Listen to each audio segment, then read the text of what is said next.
오늘 함께 나누실 말씀은 사도행전 13장 1절에서 3절까지의 말씀입니다. 사도행전 13장 1절에서 3절까지의 말씀, 짧은 구절인데요. 우리 같이 봉독하도록 하겠습니다. 같이 읽습니다. 안디옥 교회에 선지자들과 교사들이 있으니 곧 바나바와 니게르라고 하는 시므온과 구레네 사람 루기오와 분봉왕 헤롯의 젖동생 마나엔과 및 사울이라.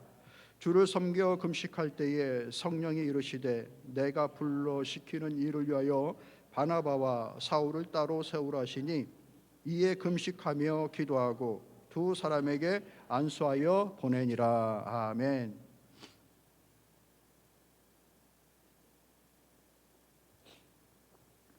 평안하셨습니까? 네, 감사합니다. 지난주에 우리는 교회가 예수님의 교회, 그렇기 때문에 예수님은 시작 전부터 그 교회와 함께 하신, 예수님의 교회로서 그 교회와 함께 하시는 주님임을 같이 배웠어요. 주님의 교회이기 때문에 주님은 성령을 통하여서 교회를 세우시고 지속적으로 그분의 일을 교회를 통해서 이루신다라고 말씀을 같이 나눴습니다. 기억이 나십니까? 사도들의 뜻이나 사도들의 어떤 그 계획에 반영되어져서 교회가 생겨진 것이 아니라 순전하게 교회는 주님의 뜻과 주님의 계획으로 시작되어지고 지금도 주님의 뜻과 계획에 의하여서 그 교회가 이루어져 나가는 거예요. 우리 예담교회도 그렇게 주님의 뜻에 맞게끔 주의 일들을 이루어 나가는 것이죠. 그렇기 때문에 주님께서는 어떻게 교회가 세워질 것에 대하여서 내가 가고 나면 성령께서 오실 것이라, 내가 보낼 것이라. 그리고 오순절에 성령이 임하여 그 교회가 시작되어졌죠. 다 주님께서 돌아가시기 전에 하신 말씀들이에요. 또 다른 말씀으로는 마태복음과 또 사도행전 1장 8절 말씀 보면 이렇게 얘기합니다. 여러분 한번 말씀의 제목을 안 읽었군요. 읽어볼까요? 시작. 주님의 성품을 보여준 교회. 조금 더 짧게 하면은 주님을 보여준 교회. 세상에 많은 교회들이 있잖아요. 제가 의도치 않게 요즘 여러 교회를 보고 있는 중에 있습니다. 교회마다 웹사이트가 있어서 교회를 클릭하면 그 교회의 정체성이나 내세우고 싶은 것들이 메인 화면에 뜨고 조금 더 이제 관심이 가면 그분의 이제 설교도 들어보고 하면서 이렇게 들어갑니다. 그러면 다양한 교회 수만큼 다양한 교회의 컬러들이 나와요. 근데 어떤 교회를 보면 참 순전하게 하나님을 의지하는 교회이구나. 그것이 이제 눈에 보여지는 그런 예배, 그런 교회 분위기도 있고, 어떤 교회를 보면은 마치 어떤 큰 좋은 제품을 이렇게 쇼케이스 하듯이 이런 그런 행사장 같은 분위기의 교회들도 보이고 그러는 거예요. 오늘 주제로 놓고서 보면은 우리 예담교회는 예담의 뜻이 예수님을 닮아가는 다는 의미인데, 우리 예담교회는 예수님을 보여주고 있는 교회 같습니까? 안 같습니까? 이렇게 물어보면 겸손해서 그렇다고도 말하기도 그렇고, 아니라고 그러면 우리가 너무 또 아닌 것 같아서 참 대답하기 곤란해요. 오늘 우리는 이 말씀을 제목을 교훈 삼아서 우리가 그렇게 예수님을 보여주고 있는 교회인가 스스로 묻고 또 답을 찾고 그런 시간이 되길 원합니다. 주님의 교회, 주님, 예수님의 교회. 저 개인의 여러분이 생각하는 사랑하는 마음이 지극정성하여서 내 교회, 이게 아니에요. 다 주님의 교회예요. 주님의 교회에 내 온 마음을 다하여서 하나님을 섬기는 거예요. 주님을 섬기는 마음을 통하여 하나님을 섬기는, 우리의 신앙이 그렇게 과정이 나아가는 것이죠. 그러니까 다 예수님께서 살아계실 때 주시는 말씀인데, 마태복음 28장 19절 20절 말씀을 여러분 같이 읽어볼까요? 시작.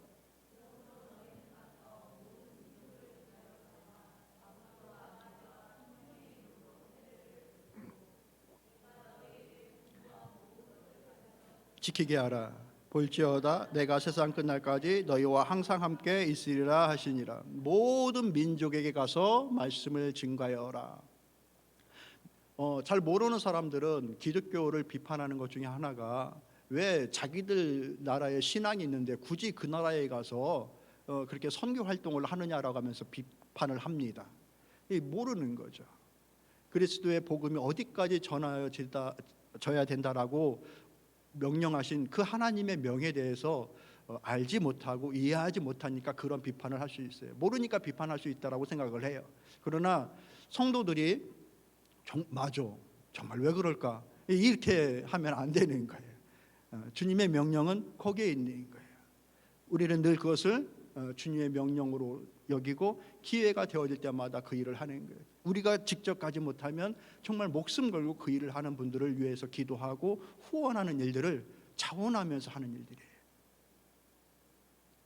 우리 교회는 그렇게 그 일에 후원하고 있고 협력하고 있고 주의 말씀을 가르치며 주의 말씀을 받아 세례 주는 일들과 주님의 말씀을 통해서 양육되어져 나가는 일들, 제자 되어지는 일들에 관심을 쏟고 있는가, 답을 할 수 있어야 되겠죠. 또 사도행전 1장 8절의 말씀 보면 이렇게 얘기합니다. 같이 읽어볼까요? 오직 성령이 너희에게 임하시면 너희가 권능을 받고 예루살렘과 온 유대와 사마리아와 땅끝까지 이르러 내 증인이 되리라 하시니라.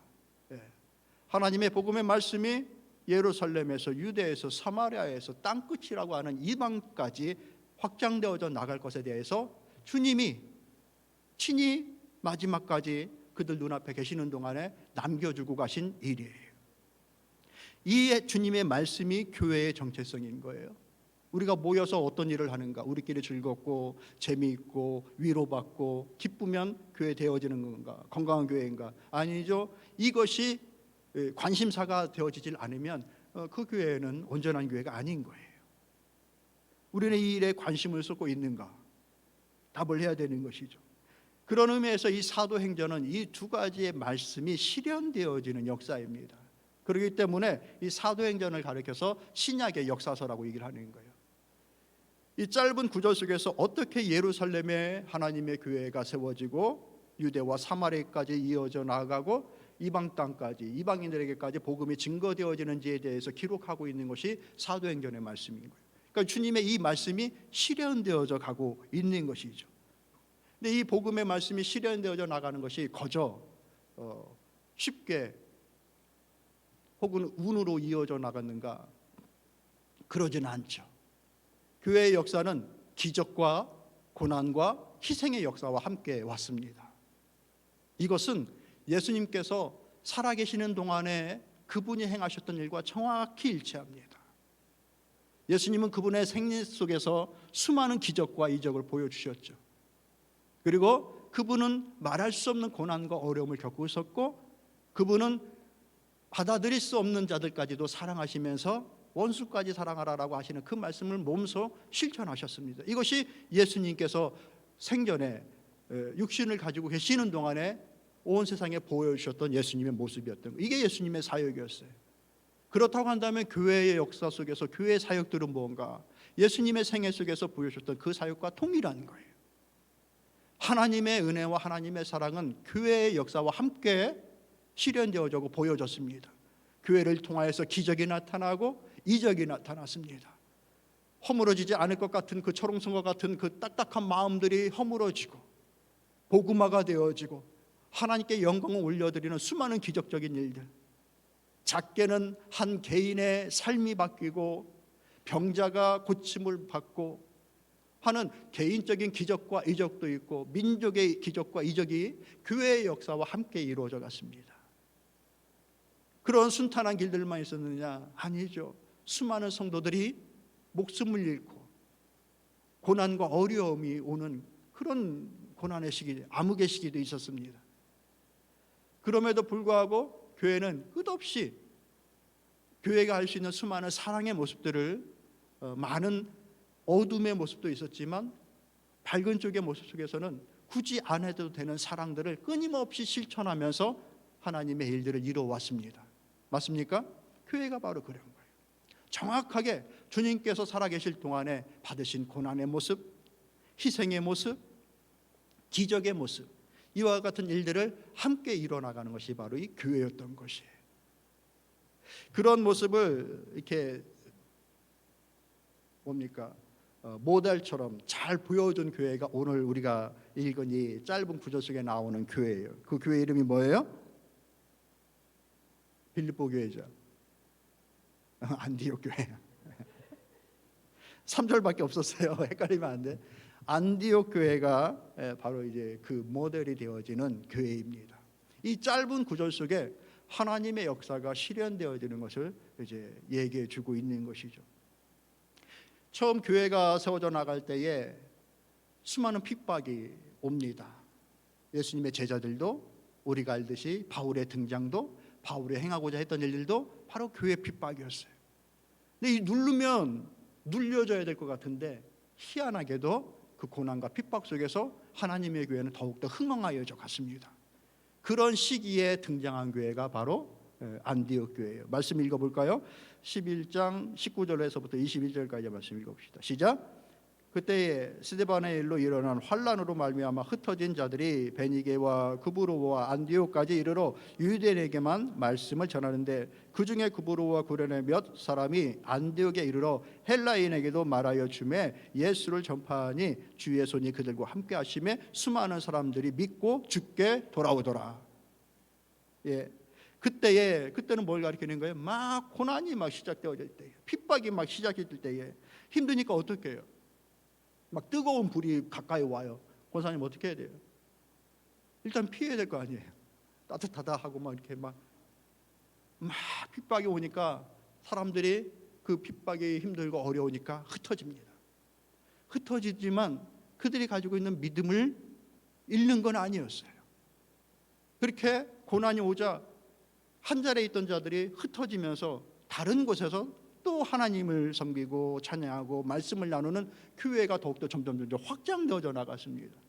그러니까 사람의 생각과 하나님의 일하심은 완전히 달라요. 우리는 눈앞에 당장 이것이 고난이고 불이다라고 여기는데 하나님은 성령의 역사로 그것을 사용하시는 것이죠. 그렇게 사람들이 구브로와 안디옥 이런 곳으로 막 흩어져 나갑니다. 처음에 흩어져서 그때도 잘 모르는 거예요. 그러니 그들이 메시지를 증거하는 대상이 누굽니까? 유대인들을 대상으로 메시지를 증거합니다. 그런데 한두 사람 헬라인이 그곳에 동참하게 되어지고 그런 이방인들에게도 복음이 증거되어질 때 그들이 받아들이는 역사가 이제 나타나기 시작하는 거예요. 우리만 믿는 하나님인 줄 알았는데, 그리고 우리가 경험한 예수님이기 때문에 우리의 예수님인 줄만 알았는데 이방 사람들도 예수님을 믿네, 이 복음을 믿네 하는 것들이 그들 눈에 보여진 거예요. 이미 여러분들이 그 사도행전을 읽어오고 계시면은 아시겠지만 10장에서는 고넬료의 사건이 나옵니다. 그도 이방인이었습니다. 그곳에 성령이 임하고 그들이 예수님을 영접했다는 소식을 예루살렘 교회가 듣습니다. 그러니까 베드로를 보내어서 그 일을 확인합니다. 와, 신기한 일이구나. 이방인들도 예수님을 영접하는구나 라고 하면서 그것을 발견하죠. 이제 또 어떻게 됩니까? 그 일이 점점 더 확장되어지고 있는 거예요. 안디옥까지 이 일이 벌어지고 있는 거예요. 예루살렘 교회가 또 이것을 확인하러 사람을 보내는 거예요. 그게 누굽니까? 바나바를 보내는 거예요. 이 일이 어찌 된 일인가 하면서 그 일을 확인하게 됩니다. 그러니까 정말 그곳에서 예수님을 영접하고 있는 거예요. 자, 어떻습니까, 여러분? 온 유대와 사마리아와 땅끝까지 이르러 내 증인이 되리라 라고 하시는 주님의 말씀이 깨달아지는 거예요. 이제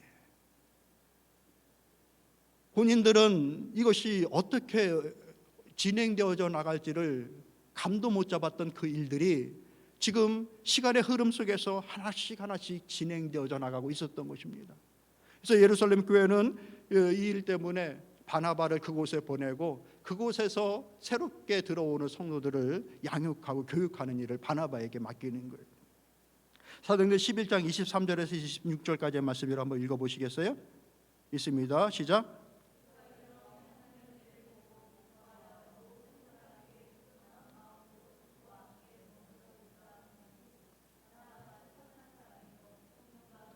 충만한 사람이라 이에 큰 무리가 죽게 더하여지더라. 바나바가 사울을 찾으러 다소에 가서 만남에 안디옥에 데리고 와서 둘이 교회에 1년간 모여 있어 큰 무리를 가르쳤고 제자들이 안디옥에서 비로소 그리스도인이라 일컬음을 받게 되었더라. 이제 드디어 세상 사람들에게 저 무리가 어떤 무리인가라고 하는 것들이 보여지기 시작했어요.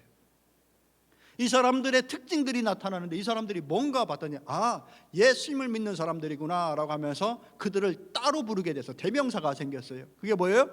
크리스찬, 그리스도인들이구나 라는 것들이 드디어 세상 사람들의 눈에 보여지기 시작한 거예요. 이제 하나님의 교회가 세상에 드러나는 것입니다. 이 놀라운 일들이 이제 그들에게서 시작되어지는 거예요.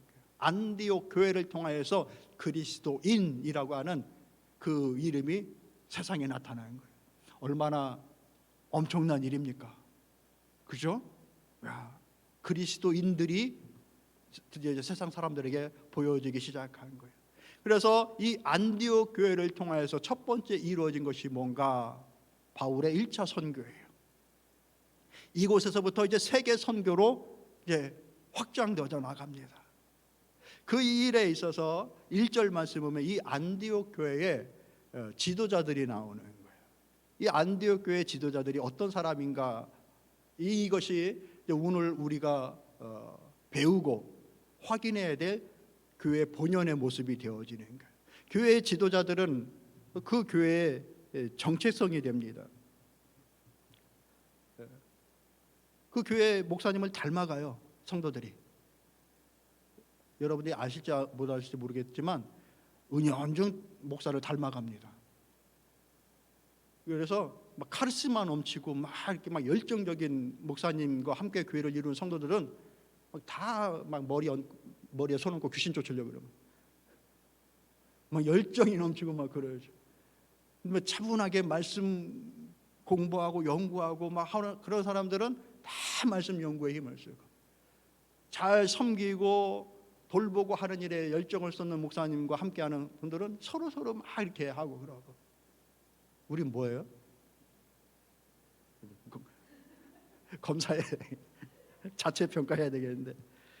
여기 보면은 이 지도자들이 나오는 거예요. 여러분 1절 읽어볼까요? 시작. 안디옥 교회 선지자들과 교사들이 있으니 곧 바나바와 니게로라고 하는 시몬과 구레네 사람 루기와 분봉왕 헤롯의 젖동생 마나엔과 및 사울이라라고 하면서 교회 지도자들이 나옵니다. 이 교회 지도자들이 바로 그 교회의 정체성이 되어지는 것인데 무엇을 얘기해 주고 있는가? 하나님의 교회에는 벽이 없다.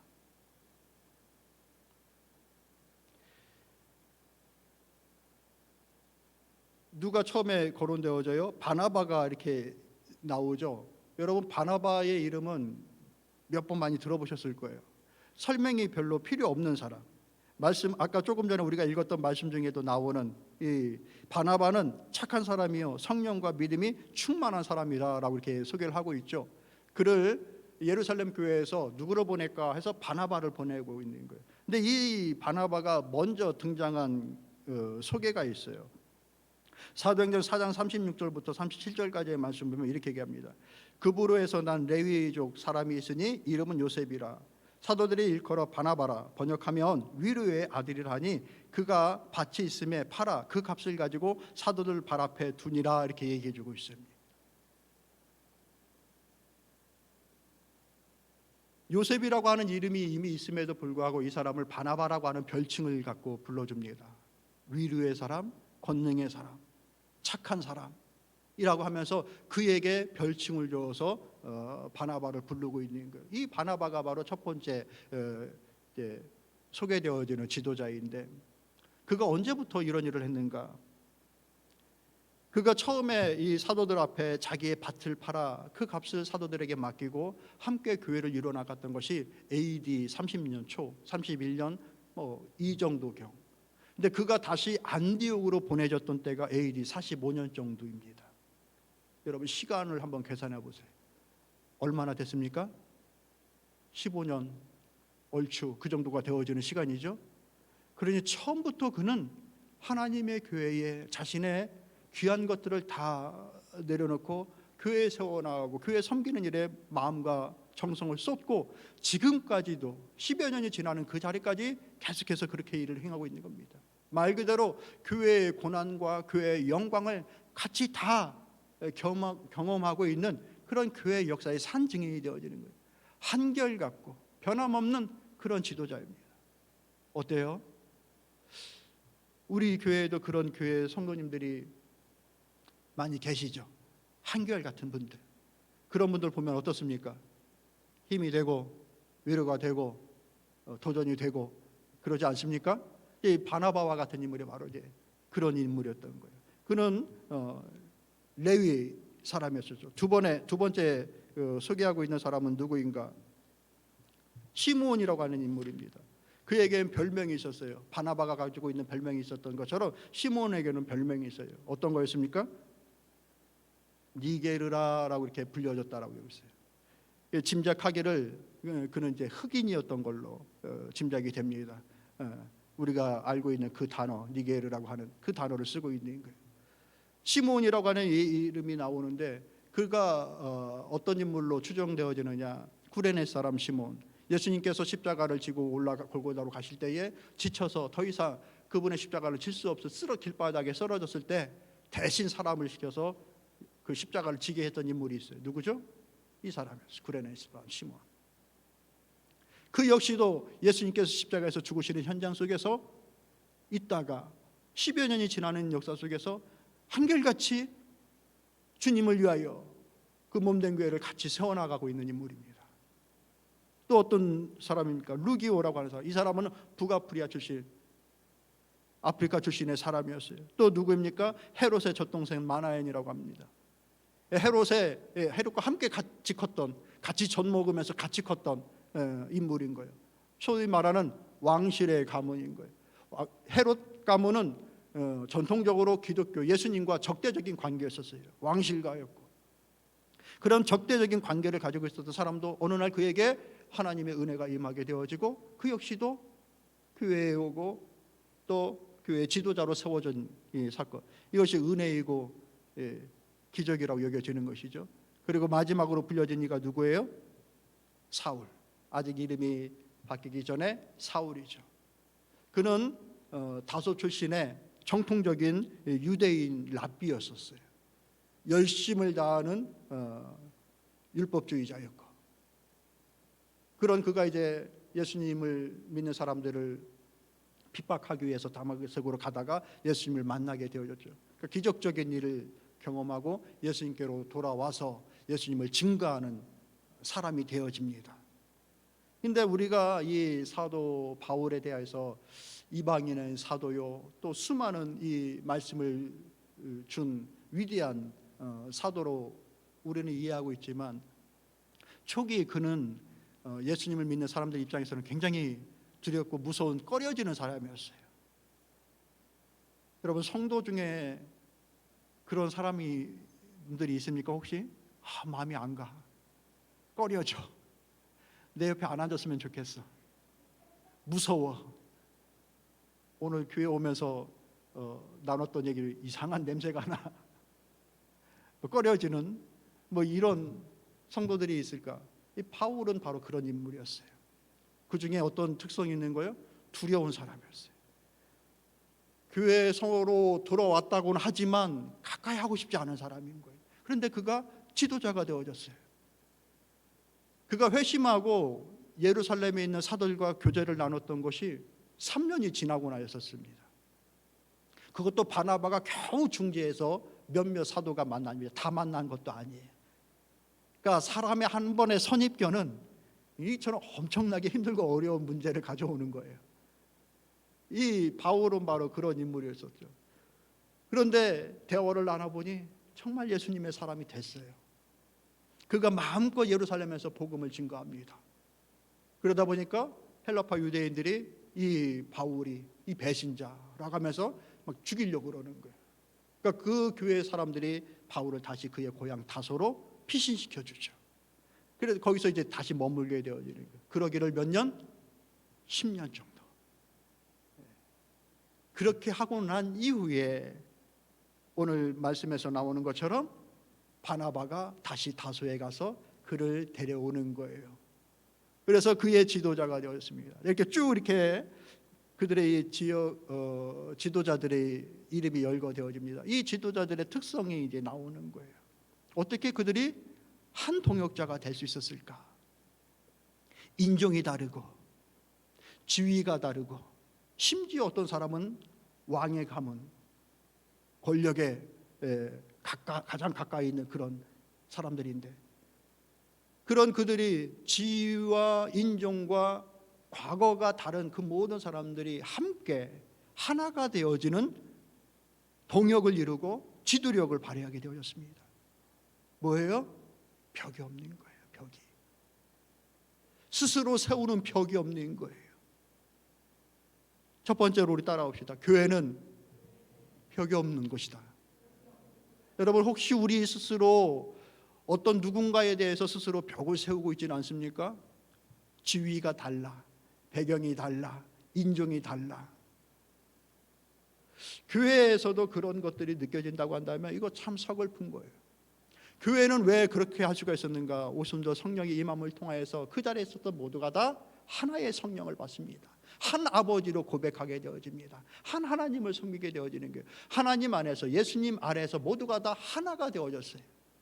또한 예수님은 그분의 그 살아생전의 사역 속에서 사람들을 사랑할 때에, 사람들에게 구원의 손길을 베풀 때에 그 어떤 벽도 세우지 않고 모두를 다 사랑하셨습니다. 믿으십니까? 마태도 마리아도 그 어떤 누구도 예수님께로 오는 것에 있어서 벽이 없었어요.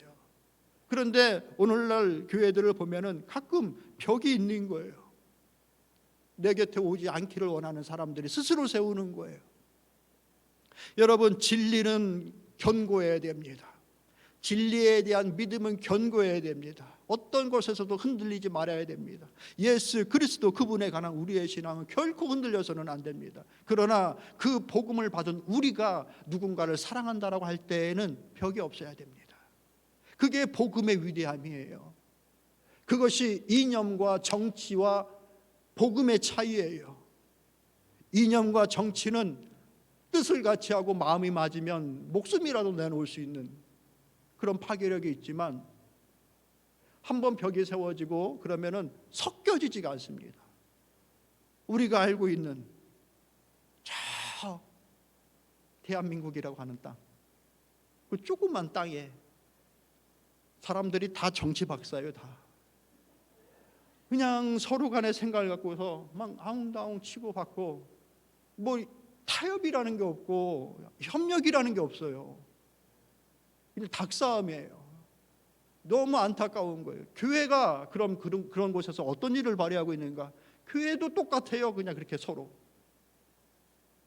하나님의 교회는 그런 것이 아니죠. 왜? 복음을 담고 있는 곳이에요. 복음을. 정치를 하는 곳이 아니고 이념을 갖고서 세워진 곳이 아니에요. 복음을 갖고 있는 거예요. 그러니 오늘 우리의 신앙 속에서, 교회 생활 속에서 나는 스스로 벽을 세워서 주의 일들을 이루고 있지는 않은가, 스스로 살피는 작업들이 필요합니다.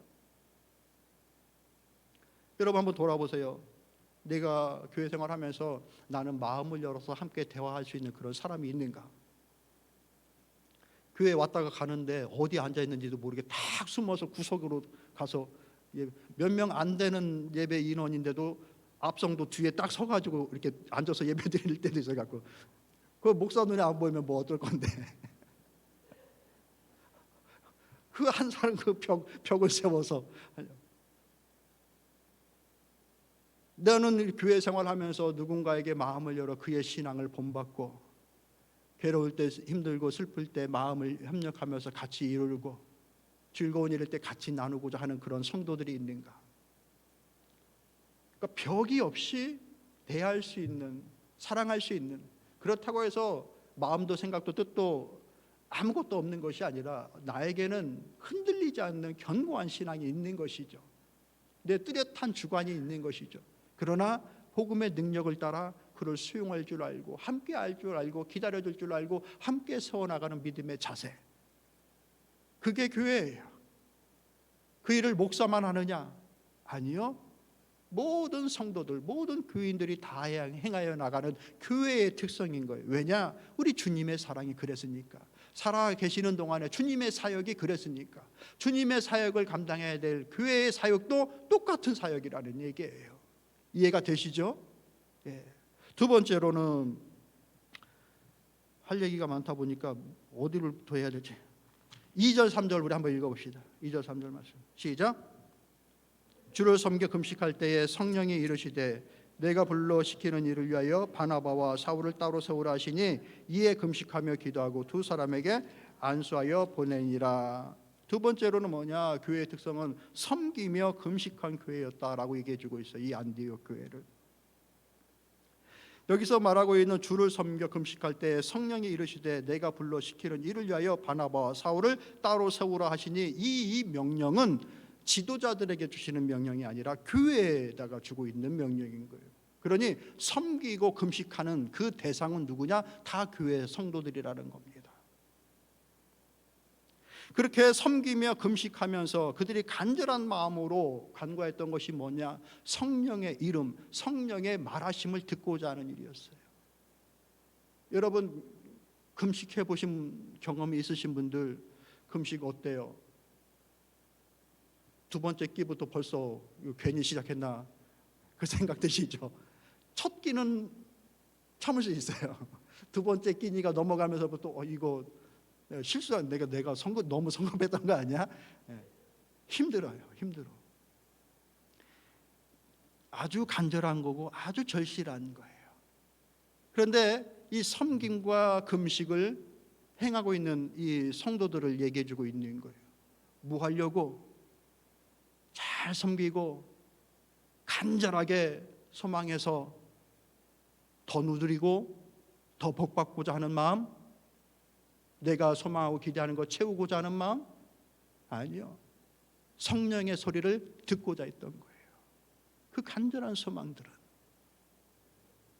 여러분 우리가 교회를 섬기면서 신앙생활 하면서 나는 주어진 것을 혹은 우리 교회는 주어진 것을 누리고 혹은 더 쌓고자 하는 교회인가 아니면 주어진 것을 가지고서 섬기고 나누고자 하는 교회인가 살피면서 가야 됩니다.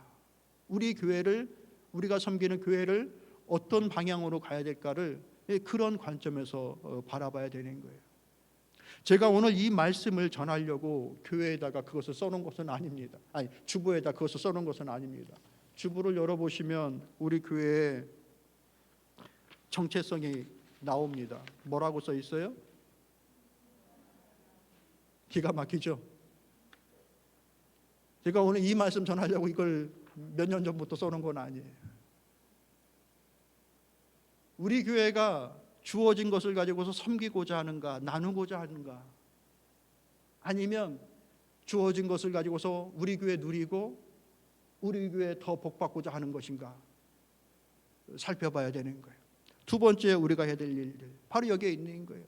우리는 섬기며 금식하며 나아가는 교회인가, 절제하며 나누고자 하는 교회인가, 우리 교회 성장되어지는 것만 관심을 갖고 가는 것인가 묻고 가야 되는 거예요. 왜 이 일을 우리가 행해야 되는가? 우리 주님께서 행하셨던 일이기 때문에 그래요. 주님은 섬기러 오셨다 그랬어요. 그리고 자신의 몸을 아낌없이 희생하며 나눠주셨어요. 교회가 섬기는 일과 희생하는 일들을 등한시하면 그 교회가 온전한 교회가 될 수가 있겠습니까? 우리가 이 일을 잘하고 있다고 한다면 더 힘내야 되는 거고 이 가는 길을 놓쳐서는 안 되는 것이겠죠. 마음을 같이하고 협력할 수 있기를 소망합니다. 세 번째로는 어떤 건가 따라해 볼까요? 희생하는 교회. 그렇게 금식하며 성령의 소리를 들었을 때에 성령께서 해주신 얘기가 뭡니까? 이르시되 내가 불러 시키는 일을 위하여. 그러니까 교회가 먼저 찾았던 것이 아니에요. 성령께서 내가 시키는 일이 있다라고 얘기해 주는 거예요. 뭡니까? 바나바와 사울을 따로 세우라. 왜요? 상 주시려고요? 아니요. 이에 금식하며 기도하고 두 사람에게 안수하여 보내니라. 뭘 위해? 아직 복음을 잘 모르고 듣지 못한 그들을 위해 이 바나바와 사울을 보내어주고 있습니다. 희생하는 거예요. 여러분, 안디옥 교회의 입장에서 이 바나바와 이 사울은 대단히 귀중한 또 중요한 지도자입니다. 그러지 않겠어요? 몇 절입니까? 사도행전 21장 29절에서 30절까지의 말씀을 여러분 한번 읽어보시겠어요? 이 말씀이 아니라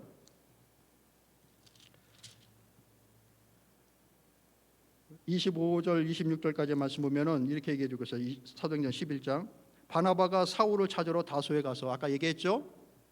다소로 피신해서 10년의 세월을 보내고 있습니다. 근데 왜 이 바나바가 다소로 내려가서 바울을 만나고 있는가? 만남에 안디옥에 데리고 와서 둘이 교회에 1년간 모여 있어 큰 무리를 가르쳤고 제자들이 안디옥에서 비로소 그리스도인이라 일컬음을 받게 되었더라라고 얘기해 주고 있습니다.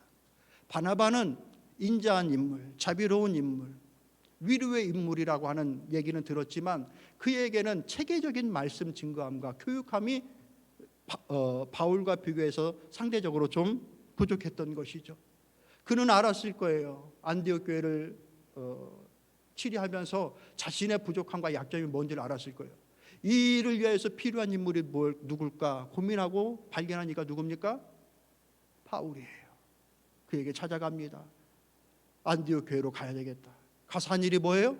바울의 그 능력을 충분히 발휘하여서 그들을 가리킵니다. 양육합니다. 그 양질의 양육을 받음을 통하여서 그들이 안디옥 교회에서 그리스도인이라고 하는 그 칭함을 받게끔 하는 결정적인 일을 한 이가 바로 이 바나바와 바울이 되어지는 거예요. 그런 위대한 두 지도자를 어떻게 합니까? 다른 선교주를 위하여서 그들을 내어주고 있습니다. 이거는 교회적으로 볼 때 대단한 결단이고 대단한 희생입니다. 그러지 않겠습니까? 우리 교회에 대단히 중요한 인물이 있는데 이 중요한 인물이 어느 곳에 가서 선교사로 간다라고, 어느 날 갑자기 아프리카로 선교하러 간다라고 한다면 어떻게 하겠어요? 축복하고 기도해서 보내야 되겠죠. 그러나 교회적으로는 어떻겠어요? 그가 행하였던 수많은 일들에 대해서, 그죠? 바로 안디옥 교회가 바로 그런. 그러나 그 일을 기꺼이 감내하는 겁니다. 왜 그래요? 희생하는 거예요. 나누는 거예요. 교회의 모습 속에는 그런 희생과 나눔이 있어야 되는 거예요. 한 번은 사방에 큰 흉년이 들었을 때에 이 안디옥 교회가 헌금을, 예물을 모아서 예루살렘 교회를 돕는 일이 이루어집니다. 11장 29절에서 30절까지의 말씀이 바로 그런 거예요. 예루살렘 교회가 훨씬 먼저 세워진 교회인데 시작되어진 안디옥 교회가 헌금을 모아서 그 교회를 후원합니다.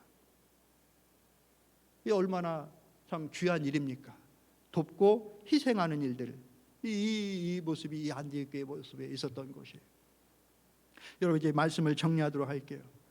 안디옥 교회가 어떻게 예수님의 모습을 보여줬는가? 바로 예수님께서 살아생전에 행하셨던 그 사역을 하는 일을 통하여서, 그 성품을 보여주는 일을 통하여서 예수님을 보여줬던 거예요. 깨달아지시죠? 오늘날에도 그렇다고 한다면 우리 예담교회도 단순히 예수님을 닮겠다라고 하는 우리의 외침만 있는 것이 아니라 정말 세상 사람들에게 예수님의 모습을 보여줄 수 있는 교회가 되어야 됩니다. 믿습니까? 우리 안에 교회에 왔었을 때에 벽이 없어야 돼요. 서로 간에 사랑하고 협력하고 함께 행하여 나가는 모든 일들 가운데 열려진 마음 자세를 가지고 있어야 돼요. 사실 지금 우리 성도님들은 잘 하고 계셔요. 이거 잊지 말라고 드리는 말씀입니다. 지난주에도 말씀을 나눴죠. 성도의 교제는 뭘 가져다 온다? 활력을 가져다 준다. 초대교회 성도들이 자신의 물건을 다 통용하면서 서로 그 일을 같이 사용하고 나누고 하는 일들, 정말 교회에 활력이 넘치는 모습을 같이 나눴잖아요. 벽이 없이 함께 대하는 일들 속에 인생을 살아갈 힘을 성도의 교제 속에서 얻게 됩니다. 즐거움 가운데 함께 즐거워 기뻐하게 되어지고 염려와 금신과 걱정 가운데 그 일을 극화해 나가는 힘을 성도의 교제 속에서 함께 얻어나가는 거예요. 그게 성도의 사랑이에요. 이 일을 풍성히 잘 이루어 나가는 사랑하는 성도 여러분 다 되시길 바랍니다. 그러니 옆 사람을 바라보고 주변 사람들을 바라보면서 소외되지 않게끔 서로 잘 바라보시고 믿음의 길을 같이 걸어 나갑시다. 할 수 있겠습니까? 예, 서로 사랑하면서 서로 돌보는 거예요. 또 섬김과 희생이라고 하는 이 나눔이라고 하는 이것을, 이 성령의 음성 듣기를 마음 쓰시길 바랍니다. 가지고 있는 것, 누리는 데만 혈안되어져 있는 것이 아니라 내가 왜 가졌는지에 대해서 생각을 하시고 그것을 나누고 또 하나님을 섬기고 이웃을 섬기는 일들에 어떻게 지혜롭게 사용할 수 있을까를 간구하고 기도하여 나아가 하나님의 교회를 세워나가는 것. 우리 개개인의 신앙도 그래야 될 것이고 우리 믿음의 교회도, 우리 예담교회도 그런 일을 감당해 나가는 거예요. 마지막으로 이 희생의 일들을 통하여서 그들이 이루었던 일이 뭔가, 그 작은 교회, 이 세 절이잖아요. 1절, 2절, 3절. 이 1절, 2절, 3절을 통하여서 그들은 세계 선교의 포문을 엽니다. 이 안디옥 교회가 이방 전도의 포문을 열기 시작하는 거예요.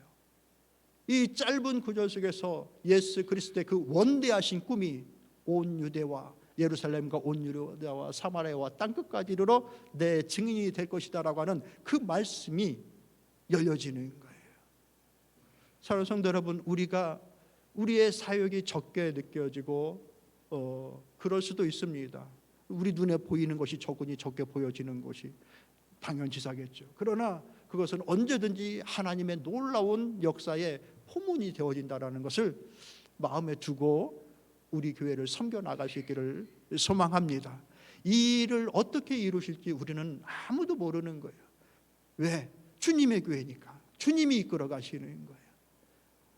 이 작은 일들 속에서 하나님의 놀라운 일들이 실현되어져 나간다라고 하는 그 하나님의 원대한 계획과 꿈을 믿으시고 오늘 우리에게 주어져 있는 모든 믿음의 일들을 성실하게 감당하여 나가는 사랑하는 동역자 여러분들 다 되시기를 소망합니다. 기도하겠습니다. 참 좋으신 하나님,